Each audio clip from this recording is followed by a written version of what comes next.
एक बार एक पहाड़ की चोटी पर एक विशाल वृक्ष पर सिंधुका नाम का एक विशेष पक्षी रहता था।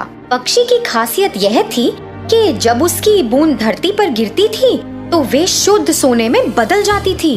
वह इस पेड़ पर अकेला रहता था और शांति से वहाँ अपना जीवन व्यतीत कर खुश था। एक दिन एक शिकारी पक्षियों की तलाश में पहाड़ की चोटी पर घूम रहा था। कई घंटों के बाद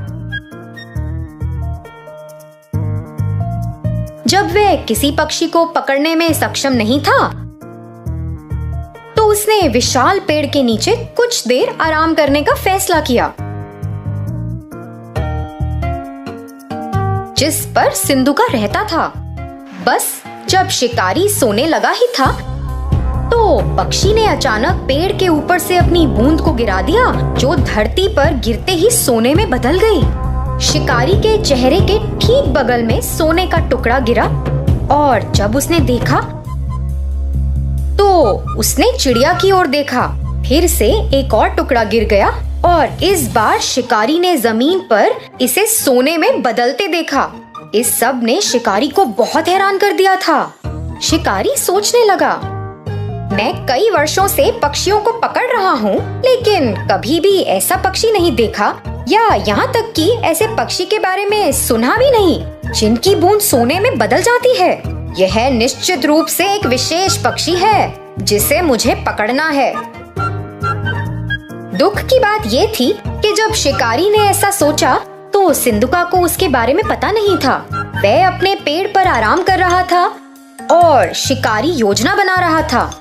शिकारी ने पेड़ पर एक जाल बहुत सावधानी से बिछा दिया जब पक्षी ध्यान नहीं दे रहा था और अंत में जाल में फंस गया। जब पक्षी जाल में फंस गया तो शिकारी ने उसे एक पिंजरे में डाल दिया और घर की ओर जाने लगा। उसी समय सिंधुका ने सोचा कि जाल पर ध्यान न देने के लिए वह कितना लापरवाह था और इसी कारण से बेचारा पकड़ा गया। अपने घर जाते वक्त शिकारी ने सोचा, अगर मैं इस पक्षी को रखूंगा तो मैं अमीर बन जाऊंगा और सभी को संदेह होगा कि कुछ तो गड़बड़ है। किसी दिन किसी को पक्षी की सच्चाई पता चलेगी और फिर वे राजा को पक्षी के बारे में बताएंगे। फिर मुझे इसे राजा को देना होगा। लेकिन अगर मैं पक्षी को सीधे ही राजा के सामने पेश करता हूँ तो वह मुझे इस पक्षी के बदले कुछ कीमती चीज देंगे। यह मेरे लिए बेहतर काम करेगा।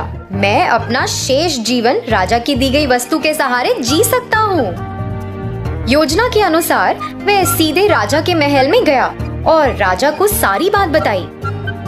उसने राजा को पक्षी दिखाया और राजा एक ऐसे विशेष पक्षी को देखकर बहुत खुश हुआ जिसकी बूंद सोने में बदल जाती है।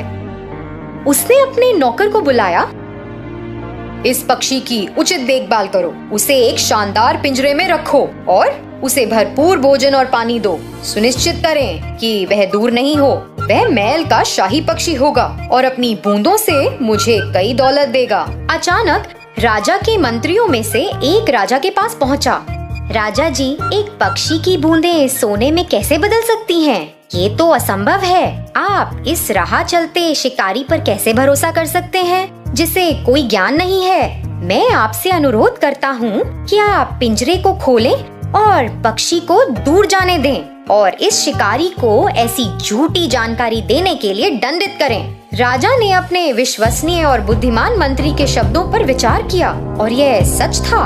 हाँ, कोई पक्षी सोने की बूंदें कैसे दे सकता है? मैंने इसे अपने आँखों से भी नहीं देखा। यह शिकारी शायद बदले में पैसा चाहता है। राजा ने पहरेदारों को शिकारी को गिरफ्तार करने और पक्षी को छोड़ने का आदेश दिया। जैसे ही पक्षी मुक्त हुआ, वह उड़कर पास के एक दरवाजे के शीर्ष पर पहुंच गया और वहां बैठ गया। अचानक उसने अपनी बूंदों को गिराया जो सोने में बदल गईं। राजा और उनके मंत्रियों सहित सभी ने यह देखा और चौंक गए। राजा को पता था कि उसने एक गलती की है और तुरंत अपने पहरेदारों को पक्षी को पकड़ने का आदेश दिया, मगर बहुत देर हो चुकी थी। सिंधुका आकाश में उड़ गया और उसने खुद को फिर से लापरवाह नहीं होने का वादा किया। उसने दूसरे पहाड़ पर एक नए स्थान के लिए उड़ान भरी जहां कोई भी उसे फिर से पकड़ ना पाए। तो बच्चों, इस कहानी से हमें क्या शिक्षा मिलती है कि चाहे कुछ कितना भी असंभव लगे, हमें उसकी पूरी तरह जांच करनी चाहिए। धन्यवाद।